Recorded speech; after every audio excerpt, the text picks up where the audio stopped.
What's the biggest challenge? We know about the scrambling quarterbacks, but Russell's one of those guys where it's not necessarily about the scramble, but the buying time, extending plays. What's the biggest challenge when you have a quarterback like that who extends plays? I mean, there's a lot of challenges with a quarterback who can extend plays, the coverage, the rush. You got some guys who extend plays and they're looking to scramble. You have some guys who extend plays, they're looking to throw.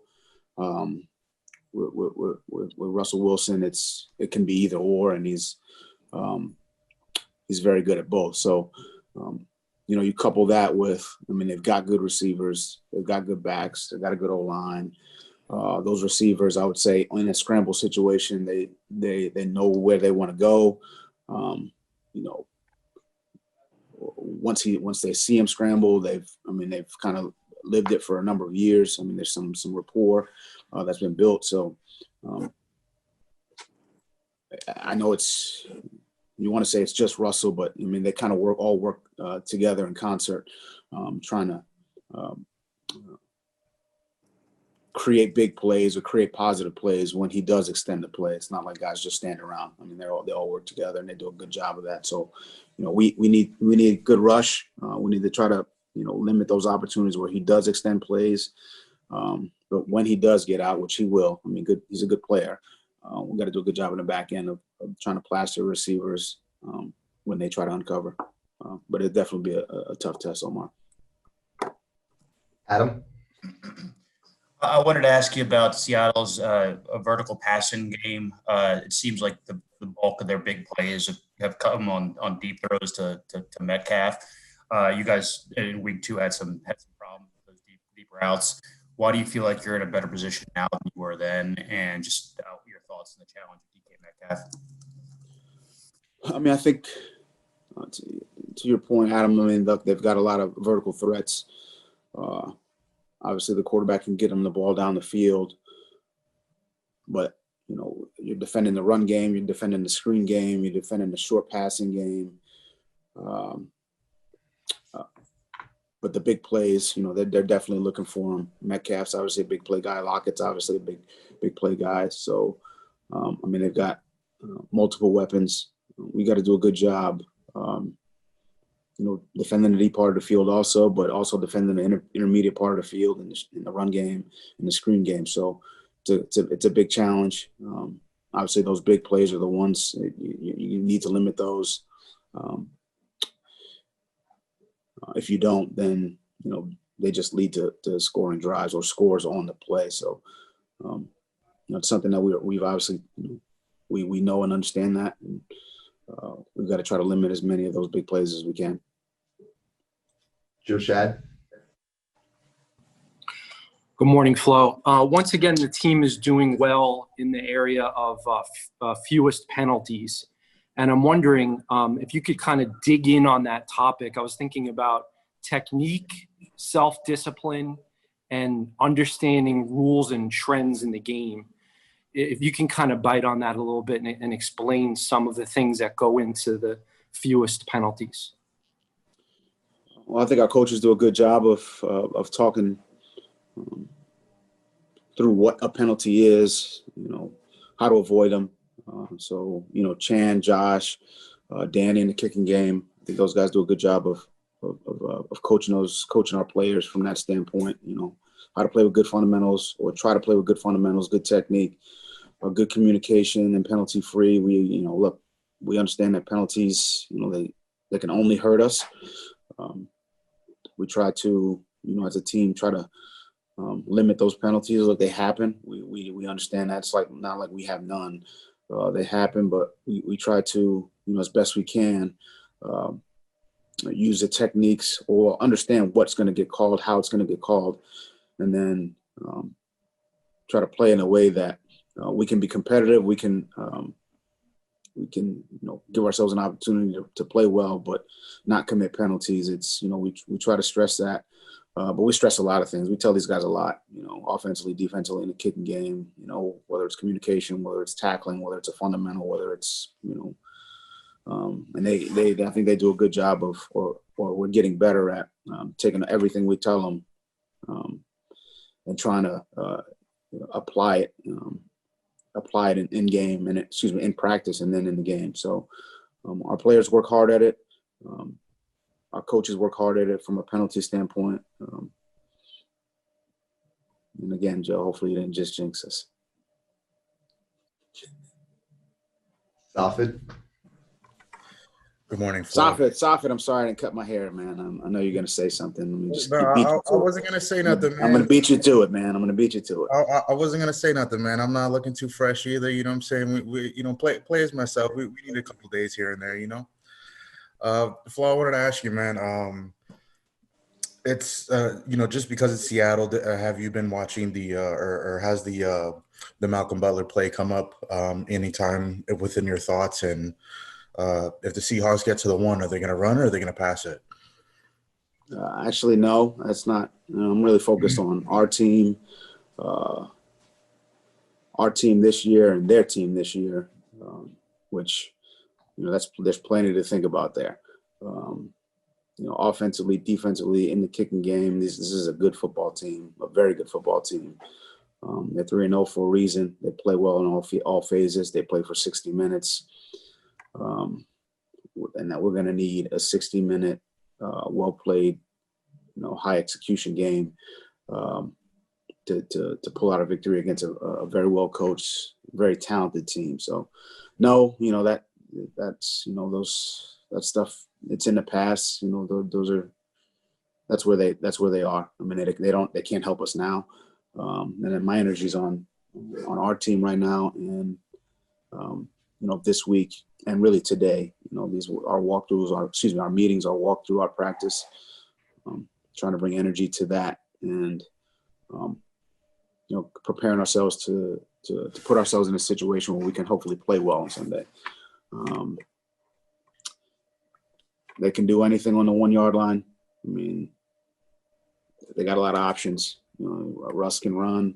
He can run it. They can run it, and, you know, with someone else, Carson Hyde, they can throw it, you know, to Lockett or Metcalf. I mean, they got a lot of options. So, All right, Hal? Brian, I wanted to ask you about the secondary, not just in terms of who's going to be able to play and who's not on Sunday, but just the general idea that you haven't been able to field what I would presume is your ideal secondary for very long this year, and going against that vertical passing game that we've talked about. What's your level of concern right now? well, I mean, we're getting guys ready. We're getting everyone ready. I think I think our guys are in today, and they've been working to prepare against a really good opponent, and they're working together. And the group of guys that we have, you know, corners, safeties, you know, nickels, they're working together, trying to get a good grasp of what they do offensively, who their key players are, how they're getting them the ball, and the guys who are out there, I think they're going to do everything they can to try to play a competitive ball game and limit what these guys do offensively, which they do a lot, and they've got good players. So it'll be a tough challenge. I think they know and understand that. You know, specific to who's in, who's not, you know, injuries. You know, we have the guys we have, and I think. You know, it may not be what we had on, you know, week one, but it's that way for every team. You know, everyone's dealing with something, and I think we're confident in the guys we're going to play on Sunday, and you know, if we prepare the correct way, we compete, and we'll give ourselves a chance. But you know, we have to play well against a very, very good team. Steve Wine? Good morning, Coach. I guess what every coach dreads this year is happening in Nashville now. And the commissioner has asked teams to look at what they're doing to limit contact, especially when traveling and with position groups and tryouts. I'm wondering just what your reaction is to the news out of from the Titans, and if you foresee any changes in your procedures with the Dolphins. You know, it's a reminder that we can't lay our guard down. You know, we can't get complacent. I'm not saying that. You know, look, I know Mike well. I mean, I'm sure he wasn't. That they're not. But look, we know how quickly the virus can spread. I mean, I think everyone knows and understands that. So we got to be, you know, vigilant and, you know, enforcing the masks and the protocols. And, you know, we just have to be diligent in following the protocols. So that's the reminder that, you know, we talked about this morning as a team. But, you know, when you have, you know, 3, 4, 5, 6 weeks where, you know, things are going good, you know, human nature takes over and you let your guard down a little bit, and we can't do that. So and I think, you know, it's just a reminder, and that we've got to continue to be diligent. So I'll do a better job of that. I think every coach around the league is probably having the exact same conversation. And I think, you know, that's probably the case, you know, in all 31 other meetings this morning. And, you know, it's unfortunate, but we've got to, you know, you don't want to see that for any team, because I know how hard the guys work and, you know, how much they put into this. So you don't want to see that for any team, but you know, that's the situation, and, you know, we all have to learn from it. All right, we have time for one more. We'll go to Omar. I want to ask you, Flo, actually, this is a two-part question. The first carries over to a question about penalties. Want to know, do you study officials, number one, to kind of come up with what they call and things of that nature? And the second part is about, you always have this, if guys practice well, they play, they get a role. What during the week are you looking for? Is it just on-field stuff, or is it classroom stuff? What exactly is it that gives that magic recipe for a guy to be elevated and get reps like a Sealer? Silent. All right. So to answer your first question, yes, we study officials. I mean, I study everything. I try to, at least, whether it's officials, whether it's situations, whether it's, you know, anything that, you know, I think will help, you know, us win a ball game. I think our coaching staff and we try to study, you know, any way we can get an advantage. We try to take advantage of it. So yes, we study officials. I think every team does that. To your second question, I think there's a combination of performance on the field in practice, whether it's individuals to any kind of group work, 7-on-7 or 9-on-7, to the team periods. So the performance in those areas of practice, if we feel like they're performing well and they have a good understanding of what we're trying to do, you know, this particular week. And I think that may lend, give you a little bit more insight, Omar. Every week's a little bit different as far as who we may be trying to attack, what we're trying to do, game plan wise, and that's offensively, defensively, or in the kicking game. You know, some matchups are better than others. I think, you know, I can't say there's one specific thing that will elevate someone. But if we like a matchup, or we feel like someone can handle a position that's going to entail them doing 2, 3, 4, 5 different things versus one thing, that could elevate someone in a particular game plan. So I don't know if that totally answers your question, Omar, but I think it's a little bit more. There's a little bit more to it than, you know, 1 or 2 things that elevate a guy. There's matchup, there's game plan, there's a few different factors that go into that. So, but yes, if you perform well in practice, we feel confident that you're going to execute the game plan, then very likely that you'll end up in the game. I got one thing here just from injury, not injury standpoint. So Tua will be out today. He'll be on the injury report with an illness.